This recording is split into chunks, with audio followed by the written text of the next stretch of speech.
غور کرو، جب یہ منکر حدیث آئی خدا نے میرے ذہن میں ڈالا کہ ہم تو نماز میں صرف سورۃ الفاتحہ اس کے ساتھ سورت جمع کر کے ہم قرآن سے یہی حصہ پڑھتے ہیں، یعنی وحی متلو، اور وحی غیر متلو ہم نماز میں وحی متلو سے زیادہ پڑھتے ہیں۔ کیوں؟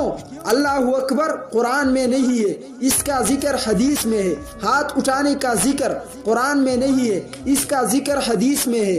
سبحانک اللہم ثنا کا ذکر قرآن میں نہیں ہے، اس کا ذکر حدیث میں ہے۔ سمع اللہ لمن حمدہ، اس کا ذکر قرآن میں نہیں ہے، حدیث میں ہے۔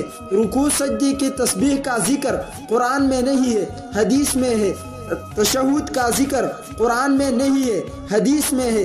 درود شریف کا ذکر قرآن میں نہیں ہے، حدیث میں آیا ہے۔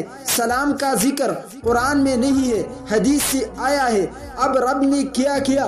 اپنے طرف سے جو وحی متلو ہے اس کو چھوٹا سا مقرر کیا، اور جو غیر متلو ہے نبی علیہ السلام کے الفاظ ہے، قرآن نماز میں ہم زیادہ حصہ اسی کا پڑھتا، یعنی سب سے زیادہ جو ہم حصہ پڑھتی ہے وہ حدیث کا پڑھتی ہے۔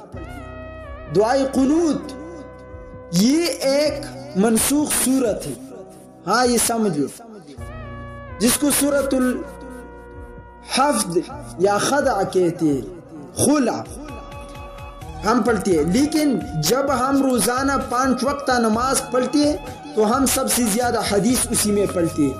اگر حدیث کا انکار کرے تو نماز کا انکار۔